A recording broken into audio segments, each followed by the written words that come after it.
নমস্কাৰ, অমূল্যবাণীলৈ আপোনালোক সকলোকে স্বাগতম জনাইছোঁ। আজিৰ ভিডিঅ'টোৰ বিষয় হৈছে মাত্ৰ এদিনৰ হনুমান চালিচাৰ সংকল্প কেনেকৈ ল'ব। ভিডিঅ'টোৰ আৰম্ভণিতে জনাই থওঁ, অমূল্যবাণীৰ পৰা প্ৰতিমাহে 10জন লোকক ফ্ৰী লটাৰী যোগে নিৰ্বাচন কৰি ফ্ৰী কৱচ, ফ্ৰী লক্ষী ATM আৰু ফ্ৰী চোৱাই সমাধান প্ৰদান কৰা হয়। আপোনালোকেও যদি ভাগ ল'ব বিচাৰে তেনেহ'লে স্ক্ৰীনত দিয়া এই হোৱাটছআপ নম্বৰত মেছেজ কৰিব। নিজৰ নাম, জিলা আৰু ঘৰত কোনো উপাৰ্জন নাই বুলি লিখি দিব। এতিয়া জনাবলৈ লৈছোঁ হনুমান চালিচাৰ এদিনৰ সংকল্প কেনেকৈ ল'ব। প্ৰথমে এখন কাঠৰ আসন ল'ব আৰু এখন নতুন ৰঙা কাপোৰ লাগিব। পূজাত ব্যৱহাৰ কৰা বা পূজাৰ দোকানত কিনিবলৈ পোৱা যায় সেই তেনেকুৱা কাপোৰ আনি পাৰি ল'ব।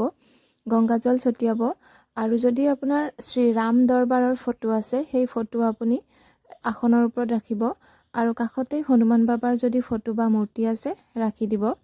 এতিয়া আপুনি এগছি চাকি জ্বলাব, যদি পাৰে তিল তেলৰ জ্বলাব বা চামেলি তেলৰ জ্বলাব আৰু যদি নাই আপুনি তেলৰ যিকোনো তেলৰ বা ঘিৰ চাকি জ্বলাব পাৰিব। আৰু এঘটি পানী ৰাখিব ভৰ্তিকৈ। ঘটিটোত ভৰ্তিকৈ পানী ভৰাই আপুনি কেইটামান অক্ষত চাউল দিব, এটকা পইচা ভালকৈ পইচাৰ কইনটো ধুই দিব। যদি ফুল আছে ফুলো এপাহ আপুনি দিব পাৰিব এই পানীৰ ওপৰত। এতিয়া আপুনি ঘটটো হনুমান বাবাৰ য'ত আপোনাৰ ৰাম দৰবাৰ ৰাখিছে আৰু হনুমান বাবাক ৰাখিছে তাৰে আপুনি সোঁ দিশে ৰাখিব আৰু বাওঁ দিশত আপুনি আৰু এটা গিলাচত বা পাত্ৰত পানী ৰাখিব।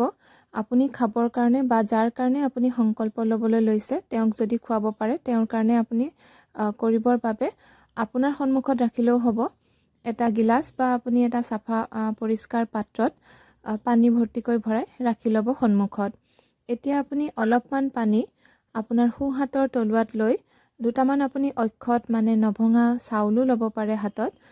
পানী আৰু চাউল লোৱাৰ পিছত আপোনাৰ মুখৰ সন্মুখত ৰাখি আপুনি এদিনৰ বাবে যে হনুমান চালিচা কমেও আপুনি কিন্তু 100 বাৰ পাঠ কৰিব লাগিব। হনুমান চালিচা 100 বা 108 বাৰ পাঠ কৰিম বুলি এদিনৰ ভিতৰত সংকল্প কৰিব বা আপুনি ক'ব যে মই অমুক হয় আৰু যদি আপোনাৰ গোত্ৰ জানে গোত্ৰটোৰ কথা ক'ব, আপুনি আমুক জেগাৰ হয় আৰু আপুনি কি উদ্দেশ্যত হনুমান চালিচা পাঠ কৰিবলৈ লৈছে 100 বাৰ বা 108 বাৰ সেই কথা ক'ব। আপোনাৰ উদ্দেশ্যটো মানে কৈ ল'ব। তাৰপিছত আপুনি এই পানী আৰু চাউলখিনি এই ফটো বা আপুনি য'ত হনুমান বাবাক ৰাখিছে তাৰ কাষতেই আপুনি ঢালি দিব। মনত ৰাখিব আপুনি যদি পাৰে ৰঙা কাপোৰ পিন্ধিব আৰু এখন আসনত বহিব লাগিব। আপুনি কাপোৰৰ হওক বা তুলাৰ কোমল আসনৰ ওপৰত বহিব। আসনখনো যদি পাৰে ৰঙা ৰঙৰ ল'ব আৰু সেই আসনৰ ওপৰত আপুনি বহিহে এই কামখিনি কৰিব। তাৰপিছত আপুনি হনুমান চালিচা পাঠ কৰিবলৈ আৰম্ভ কৰিব। 100 বাৰ বা 108 বাৰ যিমান বাৰ আপুনি সংকল্প কৰিছে সেইমতে পঢ়িব আৰু পঢ়া শেষ হ'লে আপুনি হাতৰ তলুৱাত অলপমান পানী ল'ব। পানী লৈ আপুনি যিখন আসনত বহিছে সেই আসনৰ তলত অলপমান পানী দিব। তাৰপিছত সেই তলৰ পৰা পানী আপোনাৰ আঙুলিৰে উঠাই আপোনাৰ দুটা চকুতেই লগাব আৰু আপুনি যিখিনি পানী খাবৰ কাৰণে সন্মুখত ৰাখিছিলে সেই পানীখিনি যাৰ কাৰণে আপুনি হনুমান চালিচা পাঠ কৰিছে সংকল্প কৰিছে তেওঁক খুৱাব যদি পাৰে আৰু ঘৰৰ কিন্তু অন্য সদস্যইও খাব পাৰিব।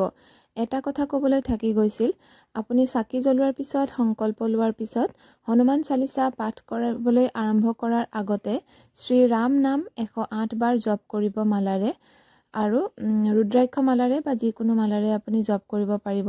108 বাৰ ৰাম ৰাম ৰাম ৰাম জপ কৰিব। তাৰপিছতহে আপুনি হনুমান চালিচা পঢ়িবলৈ আৰম্ভ কৰিব আৰু হনুমান চালিচা পঢ়ি সম্পূৰ্ণ হোৱাৰ পিছত পুনৰ 108 বাৰ ৰাম নাম জপ কৰিব। তাৰপিছতহে আপুনি পানী চকুত লগাব বা আসনৰ তলত পানী দি চকুত লগাব আৰু খোৱা পানীখিনি খাবলৈ দিব যাৰ কাৰণে আপুনি কৰিছিলে তেওঁক। অন্য এটা ঘটত যে পানী ৰাখিছিলে, চাউল দিছিলে আৰু ফুল ৰাখিছিলে সেই পানীখিনি আপুনি গোটেই ঘৰতে ছটিয়াব পাৰে আৰু বাকী থকা পানীখিনি কোনো গছৰ গুৰিত দি দিব। চাউলখিনিও গছৰ গুৰিত দিব, কইনো গছৰ গুৰিত দিব আৰু যদি ফুল দিছিলে বা কিবা দিছিলে সেইখিনিও গোটেইখিনি গছৰ গুৰিত দি দিব। আজিৰ ভিডিঅ'ৰ ইমানতে সামৰণি মাৰিছোঁ। ধন্যবাদ।